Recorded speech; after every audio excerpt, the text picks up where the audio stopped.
Tout de suite, Frédéric Ruberti. Frédéric Ruberti, comment allez-vous depuis la dernière fois ? Ça va très bien, bien récupéré. Vous êtes bien récupéré de votre médaille d'or, on peut le dire, en classement par équipe. Ouais, j'ai obtenu le titre de champion du monde par équipe.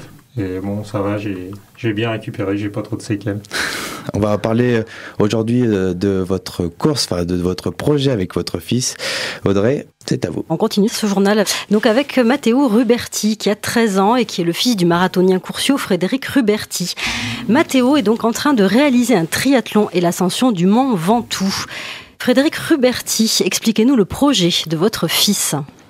Eh bien donc Matteo demain matin va faire un triathlon, le triathlon des Gorges de l'Ardèche en format XS. Et puis samedi, normalement c'était dimanche, on devait faire la montée du Ventoux, mais la météo apparemment va pas être super, donc on a décidé de l'avancer au samedi, donc on ne sait pas encore si ça va être le matin ou l'après-midi. Et donc tout ça en tandem, tous les deux. Et comment vous est venue cette idée de monter le célèbre mont Ventoux ?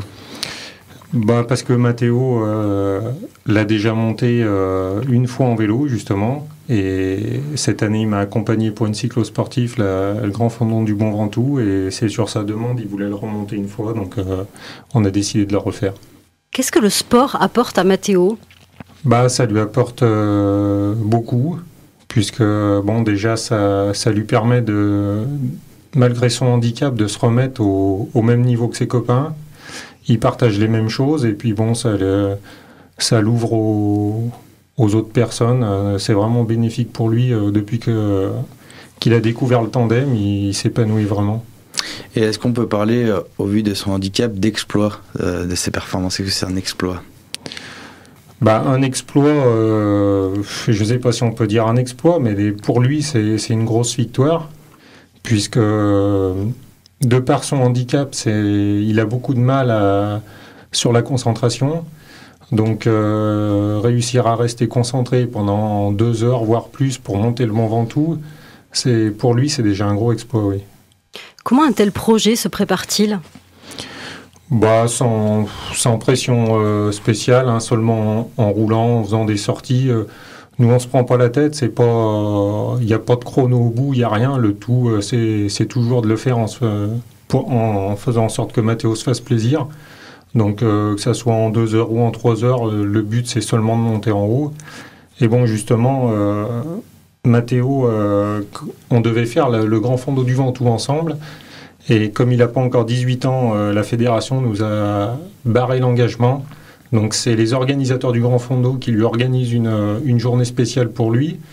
Et donc, quand il arrivera en haut, il aura une récompense comme s'il avait fait la vraie cyclo. D'accord. Donc, en fait, votre démarche est soutenue, mais pas au plus haut niveau. Pas par les instances fédérales, puisque c'est pareil, on devait faire donc le Grand Fondon et l'étape du Tour de France. Et malheureusement, j'ai dû les faire tous les deux tout seul. La Fédé n'a pas voulu que Matteo prenne le départ. C'est un peu dommage parce que... Avec son handicap, il ne peut pas faire les courses en handisport parce que pour faire des courses en tandem, il faut être non-voyant. Donc, même en handisport, il est barré. Et en FFC, on ne peut pas être au milieu d'un peloton avec un tandem. Donc, en fait, il n'y aurait que les cyclo-sportives. Et malgré le fait qu'il n'ait pas 18 ans, c'est quand même moi qui ai les commandes, les freins. Donc, le risque est quand même moindre. Mais ils ne veulent pas, il n'y a pas moyen. Mais la démarche est quand même soutenue. La démarche est soutenue par les organisateurs, par beaucoup de monde. Puis Matteo a la chance d'être très soutenu par beaucoup de partenaires. Là, on a reçu il y a 2 jours un tandem tout neuf qui est fait sur mesure, un tandem de compétition VTT qui a été financé par l'entreprise Cosmédiette d'Arnas. Il a été entièrement financé, donc avec Baume du Tigre, Hydroxylase et plusieurs partenaires. Et là, on va avoir normalement dans quelques mois un tandem spécial route qui lui sera financé par l'agence Pila Immobilier dont le responsable est Vincent Cali, un ancien coureur professionnel. Le challenge de votre fils doit également être un événement qui touche toute la famille. Oui, c'est sûr que tout le monde est derrière lui, de sa sœur à ses grands-parents. Donc, c'est sûr qu'on fait tout pour qu'il se sente bien et on a la chance d'être très bien encadré. On imagine l'émotion qu'il va y avoir au sommet du Mont Ventoux. Ouais, ça risque d'être fort. Bon, on l'a déjà...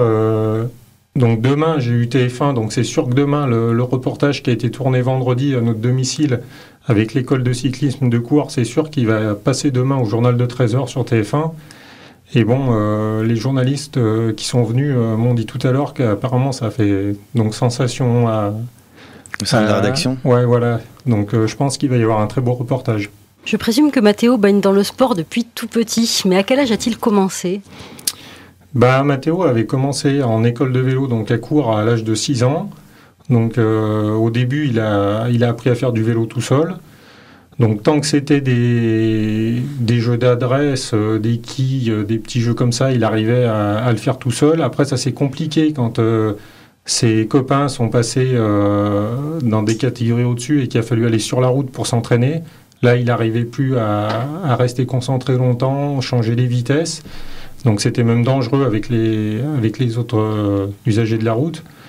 Et donc pendant 2 ans, il a arrêté parce que on n'avait pas trouvé de solution. Et puis après, on a trouvé la solution du tandem. Donc une fois qu'il a découvert ça, c'était parti. Enfin là, vous êtes fin prêt là. Fin prêt pour aller grimper le Mont Ventoux. Moi, je suis prêt. Après, il faut lui demander à lui. Mathéo, est-ce que tu es prêt à monter le Mont Ventoux avec ton papa ? Oui. Merci Frédéric et Mathéo Ruberti. Merci beaucoup d'avoir été avec nous. Et puis en tout cas, nous vous soutenons aussi dans votre démarche. Merci bien. Merci beaucoup. Et bon courage à vous. Merci. Merci. C'était donc Frédéric Ruberti et Mathéo, le marathonien originaire de Cours-la-Ville, et Mathéo, son fils, qui est en train de réaliser un véritable défi sportif. Il est 19h14 sur RVR, c'est la fin de votre journal. Merci de votre fidélité et à demain.